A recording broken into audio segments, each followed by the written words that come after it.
ntabwo bitangaje kubona uwasekwaga cyane, uwitwaga umukene, uwitwaga umutindi, ubu ngubu ari we muntu uri kubarwa mu bamiliyoneri mu gace atuyemo. Yari umukene koko, kandi mu buryo bugaragara nawe uri kureba. Yari umuntu utaragiraga n'ibyatunga urugo. Kubona yaratangiye bizinesi nta n'igikoroto cya 50 afite mu mufuka we, wahoraga ahangayikishijwe n'ibyabatunga, agahora asenga Imana ngo abone ifunguro ryabatunga uwo munsi, ubu tuvugana akaba ari kubarwa mu bakire batuye muri ako gace. Kubona yaratinyutse agashora duke mu mafaranga yari afite, akemera agatinyuka agashirika ubute akayakoresha. Nuza kubyumva ukamara ukumva iyi nkuru neza, uraza kubona ko ubushake buruta byose. Niba ufite ubushake nawe, byose birashoboka. Kora subscribe wowe utarayikoze, nawe wayikoze, ukurikirane iyi nkuru neza igere ku musozo, ukore na like, hasi wandike muri comment uko iyi nkuru yumvishije cyangwa se n'isomo umaze kuvanamo. Niba ufashijwe ubyandike muri comment. Rero ndagushimiye wewe wabikoze. Uti byagenze gute rero? Uyu mugabo reba afite umugore n'abana. Uyu n'umugore we, aba n'abana be. Aba bana bavukiye mu rugo rwa gikene. Bivuze ngo uyu muryango ni umuryango wa gikene, umuryango uciye bugufi, hahandi twese tubona hasi hahera. Biragoye kubona umuryango nk'uyu ukennye kandi ufite amaguru n'amaboko, ubwenge byose babyujuje, ariko bakaba bakennye. Aba rero nibwo ubuzima bari bari mu buzima bwa gikene bumwe bwo hasi. Babaga mu nzu imwe itagira n'igikoni. Bivuze ngo inzu babagamo niyo bararagamo, niyo batekagamo, niyo babikagamo imyaka, buri kintu cyose cyakorerwaga muri iriya nzu. Bivuze ngo ubuzima bwabo bwari bugoye cyane. Ariko umugore yari umunyamahirwe cyane, kuko uyu mugore yari umuntu ahora gusenga kandi akagira n'ibyiringiro by'uko umunsi umwe bazahinduka abakire bakava muri buno bukene barimo. Akabibwira umugabo we, ariko umugabo we ntabashe kubyumva, kuko we yari yaramaze kwitakariza icyizere cyo kuzabaho mu buzima bwiza bw'ahazaza. We yatekerezaga imbere uko hazaba hameze, akumva n'ubundi noneho hazaba harushijeho kuba habi kurusha uko hameze uko nguko.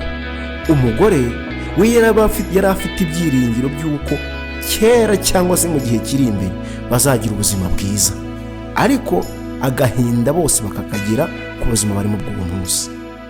Abana ntabwo bari bakiga, kuko nta bikoresho by'ishuri babonaga, nta kintu na kimwe cy'ishuri bagiraga, haba inifomo ndetse no kujya kurya no kujya kwiga.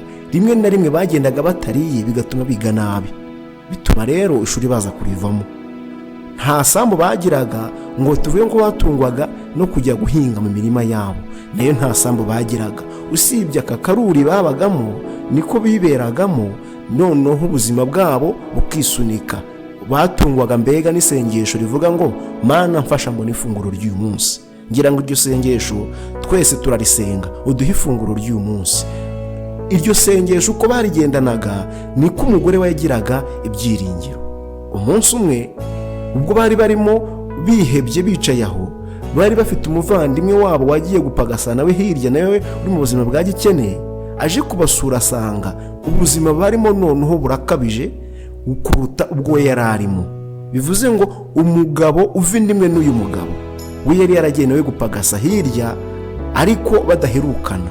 Aje kubasura asanga noneho bameze gutya, bari mu buzima bubi, barabyaye, bafite abana 2, ntibiga, kubona ibibatunga ni danje, ntago bafite aho gukora, nta kazi bafite, nta n'icyo gukora bafite. Umugabo babonye abagirira impuhwe, niko kubabwira ati uko ndi kose ntabwo meze nkamwe, rero ngiye kuha amafaranga 10,000, nibura murebe ikintu mwayakoresha, muyaryemo muri iki cyumweru. Reba nawe gutungwa n'10,000 mu cyumweru kimwe, muyagende muyaryemo muri iki cyumweru, murebe ko ubuzima bwakwisunika. Abasigira amafaranga 10,000. Umubyeyi n'ibyishimo byinshi yumvishije ko ashubijwe, kandi aya mafaranga 10,000 agiye kuba intandaro y'ubuzima bwabo bwa gikire. Avuga ko 10,000 ari byo bigiye kuzamura ubuzima bwabo bikabakiza. Ni kenshi cyane tuvuga ngo 10,000 wabizamukiraho ugakira. Aba rero bagiye kutubera icyigisho, badusigira n'isomo by'ibyatubera intangiriro y'ubuzima bwacu bw'uyu munsi. Niba ufite ibihumbi 10, kurikirana iki cyigisho cy'aba bantu. Aya mafaranga yagukiza. Ubuzima bwa gisore n'ubuzima bw'abantu bubatse ingo ni ubuzima butandukanye. Umusore aba arya iwabo, ibyo yakora byose ubona nubwo yakwinjiza amafaranga 500 ku munsi yamugirira umumaro. Ariko buriya ingo zubatse, amafaranga 500 ni nk'agatonyanga mu nyanja mu rugo. Yego na nubwo wavuga 1000 ni agatonyanga mu nyanja mu rugo. Ufite abana, ufite umugore cyangwa se niba umugore ufite umugabo, kuvuga ngo urinjiza amafaranga 1000 ku munsi kandi murakeneye kurya, abana bakeneye isabune, namwe mwese mukeneye n'amavuta, mukeneye korogate, mukeneye guteka, yenda uragura amakara, uragura inkwi, kumbwira ngo urinjiza amafaranga 1000, bona nubwo yaba 5 cyangwa 2 ukavuga ngo uzaba umukire, biragoye. Ariko uyu mugore we yari afite ibyiringiro, avuga ati aya mafaranga mbonye ibihumbi 10, aya ngaya niyo agiye kuba intandaro y'ubukire, niyo tugiye kuzamukiraho, noneho azaba amateka, nibura buno ubuzima buzaba amateka kuri twebwe. Uti byagenze gute? Nizere ko wakoze subscribe, kuko imishinga mba ndi kubigira, ibitekerezo mba ndi kubaha. Nawe wandike hasi utanga igitekerezo. Nshimiye abantu bajya banyandikira rimwe na rimwe bakampa ibitekerezo runaka. Rero nawe iki gitekerezo kirakugira umumaro. Uyu mubyeyi yari afite ibyiringiro, ariko umugabo we nta byiringiro na bike yari afite. Umubyeyi yaragiye abwira umugabo ati rero aya mafaranga reka twitonde kurya, ahubwo uko twari tumeze reka twihangane gato, iyi minsi ngahe 7 reka twemere turye uko twaryaga, tubeho nabo uko twabagaho nabi. Reka twe kwihutira kurya, kandi mu cyumweru kiri imbere tuzakenera kurya nanone. Reka iki cyumweru twemere tubeho uko twari tumeze, twemere tubwirirwe nijoro turye, baryaga rimwe ku munsi. Dukomeze gutya, ariko tutihutiye kuyarya ngo tuyamare, kandi mu kindi cyumweru kiri imbere tuzakenera kubaho. Umugabo aramwumva, kuko umugore yari afite gukomera, kandi umugore niwe wahumurizaga abana, umugore niwe wahumurizaga umugabo. Humura uko byagenda kose, ntabwo ubuzima tuzabugumamo, isaha n'isaha bushobora guhinduka. Umugabo yarambwiye ati mbo nta kibazo, wowe amafaranga yafate ngayo, yakoresha icyo ushaka, ikizima nuko uzantunga, wowe ufite ibyiringiro nge nta kintu ndiho. Wowe amafaranga ibihumbi 10 baguhaye yagumane, uyakoresha ikintu ushaka, ubundi uzambwire nyuma umbwire uti reka ndebe. Muri make yamutereye agapira, aramuharira ati ibihumbi 10 ngo bikoresha icyo ushaka, ubundi nakubwira iki wa mubyeyi wanjye we, wa mugore wanjye we, uzakore icyo ushaka. Umugore yaragiye, urabona, arangura inyanya mu bihumbi 10, yaranguyemo inyanya, aranguramo intoryi, aranguramo pavuro, ashyira n'utudimu ku ruhande. Urebe ibintu yacuruje ni ibintu bigeze kuri 4, niba uri kubikurikira neza. Yaragiye arangura inyanya, ntumbaze ngo se ziriya nyanya ziranguye amafaranga angahe, ziriya karoti yaziranguye amafaranga angahe, naho pavuro nangahe, n'amashu nangahe, ntabwo mbizi. Uko yabimanajinze niwe, yenda kimwe kiranguye 2, ikindi kirangura 2, ikindi kirangura 2, simbizi. Ariko icyo nzi cyo nuko ibihumbi 10 byashiriye muri biriya bintu uri kureba. Yaranguye karoti, arangura amashu, arangura inyanya, arangura n'utudimu tungahe, ndetse n'udupavuro tungahe. Urabona ko ari two dukiya turi aho ngaho. Arangije abwira umugabo we ati ngwino tujye kubyicara iruhande, tujye kubicuruza, ntacyo uzajya uhamagara abakiriya, nanjye nzajya mubyicara iruhande. Umugabo nta cyizere afite ibyo guhaguruka ngo ajye guhamagara abakiriya. Urabona hari abantu babahamagara ngo ngwino ngo n'amafaranga make binini, kwa kundi babasakuza bahamagara. Uyu mugore wiye yifuza ko umugabo azajya ahamagara, noneho abakiriya bakaza. Umugabo bimutera isoni kubivuga, arabyanga, ahubwo amwicara iruhande. Muri make ntabwo umugabo yari afite icyizere, ahubwo yarabaga ati isaha n'isaha n'ibyanga, ibi ngibi turabijyana tujye kubirya. Nabo niyo mpamvu baranguye iriya myaka, uko bavuga ko nibabura abakiriya. Umugabo yaravuga ati nibabura ntacyo, turabijyana mu rugo, natwe turabirya kandi biradutunga. imibare y'umugabo yari itandukanye n'iy'umugore. Umugore yari afite ibyiringiro byo gushaka amafaranga ngo bakire, ariko umugabo we yashakaga ifunguro ry'uyu munsi. Bivuze ngo mu bantu uko turiho muri buno buzima turimo, hari abantu baba bashaka bizinesi kuko bafite ubushake, bavuga ati nzasonza igihe gito ariko nibura ry'igihe kirekire. Ariko hari n'ukurura ibitekerezo akumva gukira ntabwo abifite, ahubwo wamuha ifunguro ry'uyu munsi. Abari kunyumva, hari abantu bari kumva gukira ko bitashoboka, hari n'abantu bari kumva ko ari n'inzozi, ari ibintu bitakunda, akumva ahubwo w'icyo ashaka ari ukwibonera ibyamutunga. Hari abantu baba mu mujyi cyangwa se mu cyaro, ariko ahangayikishwa no kurya n'ibyamutunga. Wenda arishyura inzu, arimo arishyura, wenda afite umwana cyangwa se nta mwana afite, ni umusore, arimo ararwana no kwiyitaho, arambara neza, arye neza, ubundi yishyura inzu. Icyo gihe arimo ararwana n'ibyamutunga muri icyo gihe. Ariko noneho hari n'uri kurwana mu mibereho ye avuga ati ndashaka bizinesi noneho nakora kugira ngo nzajye mpora nibonera amafaranga ntakoreye abandi, niyigirire ibyanjye ntagiye gutega ku by'abandi. Avuga ati sonze igihe gito ariko mu minsi iri imbere sinzigere nicwa n'inzara. Hari abantu bafite igitekerezo cya bizinesi, hari n'abantu bafite igitekerezo cyo kubona amafaranga ariko abatunga.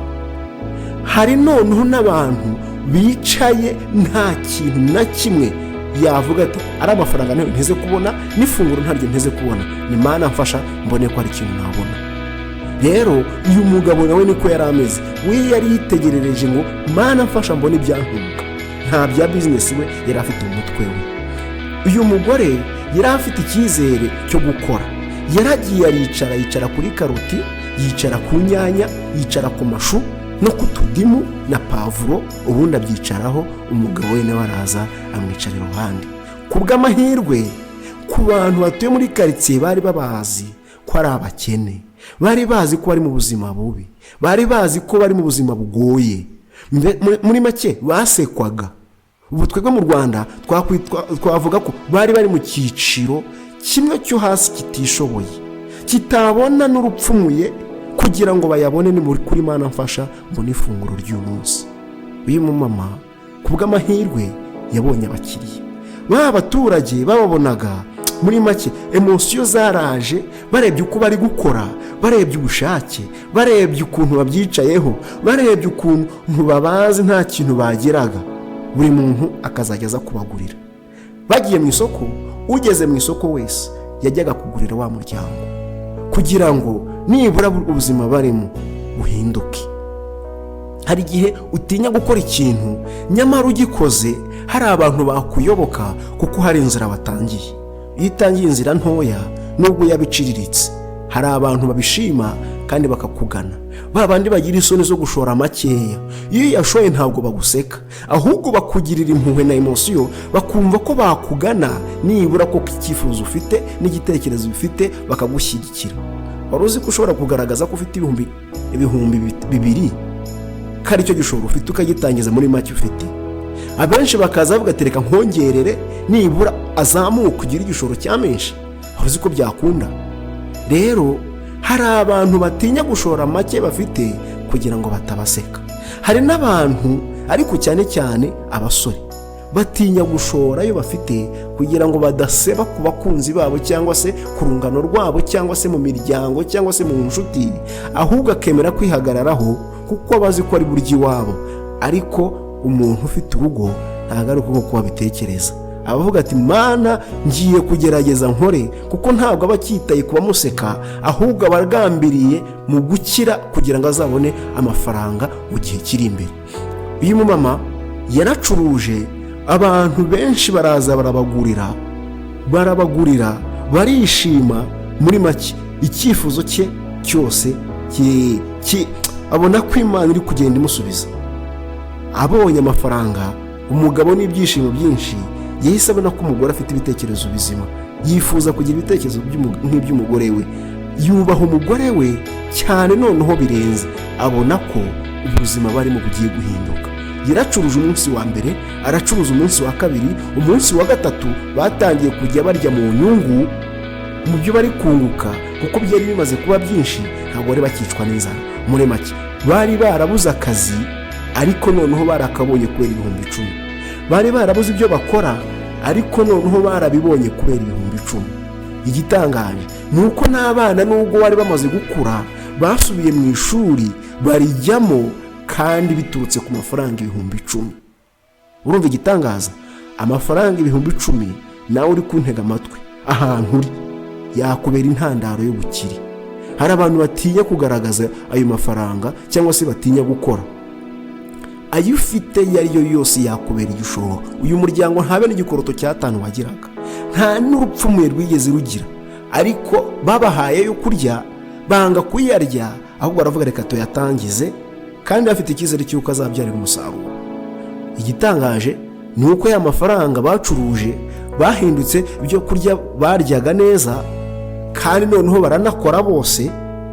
Baragiye barangura byinshi, umugabo arakora n'umugore arakora, abana bajya kwiga, ka karuri bakavuyemo noneho biyubakira inzu yabo nziza, inzu nziza pe.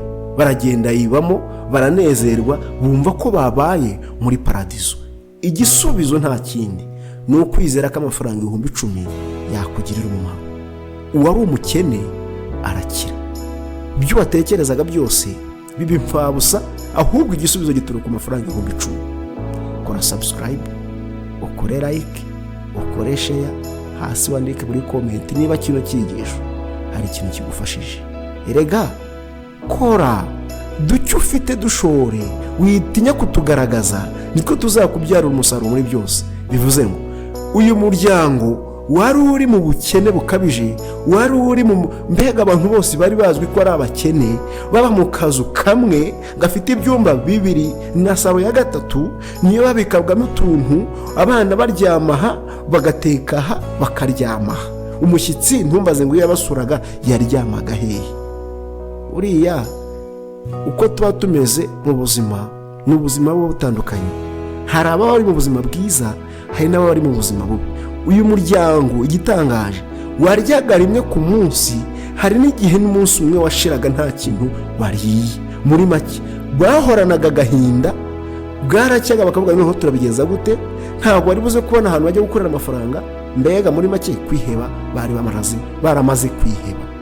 Umugore wibuke ko yari afite ibyiringiro, kubw'amahirwe bya bihumbi 10 byirira igisubizo. Ubu bari mu nzu nziza, ubu mu mudugudu wabo nibo bakire bari aho ngaho, abantu bose niba bari kwigiraho isomo, niba bari kuvanaho icyigisho. Ariyo mpamvu nanjye nabateguriye kino cyigisho kugira ngo nawe kigire ikintu kigufasha, yenda nawe cyakugirira umumaro. Ariko icyo nzi neza cyo wikwiheba, kuko ibyo ufite byose byakugira umumaro, kuko icyo utekerezo upfa kuba ufite igitekerezo cyo gutera imbere, cyo gukira.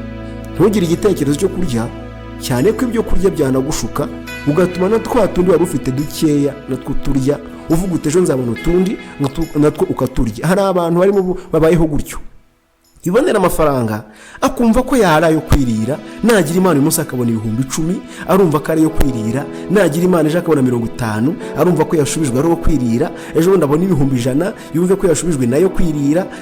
Ikintu cyose muri make kurya nibyo yashyize imbere. Oya, saving arya make, saving menshi, kuko ejo ushobora gusonza kuruta uko ushonje ubu ngubu, kandi ejo niyo azakubera intandaro y'ubukire bwazakugeza ku byifuzo byawe. Abana barize barakize, ubu n'abasore, umuryango nawo warakize, ahubwo urimo urafasha ba bandi nabo bari mu buzima bwa gikene, bari muri iyo karitsiye. Uriya muntu wanyuze mu buzima bubi niwe uzi ko ubuzima bubaho. Iyo wanyuze mu buzima bwiza ntabwo ushobora kumenya ko ubuzima bubi bubaho. Umukene amenya ko ubukene bubaho, ariko umukire ntabwo ashobora kumenya ko ubukene bubaho. Ibyiza rero abangaba bagize umutima bafasha na bagenzi babo, kuko banyuze mu buzima bwa gikene, bazi uko ubuzima bumeze. Buriya bazi uko ubuzima buryana. Rero nawe aho uri, garagaza igikorwa cyawe, kibe gitoya ariko kigaragaze, cyo cyaba intandaro y'ubukire bwawe. Rero ndagushimiye wowe wabanye nanjye, ukabasha gukurikirana kino kiganiro, ukabasha kuntega amatwi, tugatangirana, tukaba tugeze kuri uyu musozo tukiri kumwe. Ndagushimiye, nakagaruka ejo cyangwa ejo bundi tuzabagezaho indi nkuru. Imana iguhe umugisha, kandi umugisha mwiza. Bye bye, ciao ciao.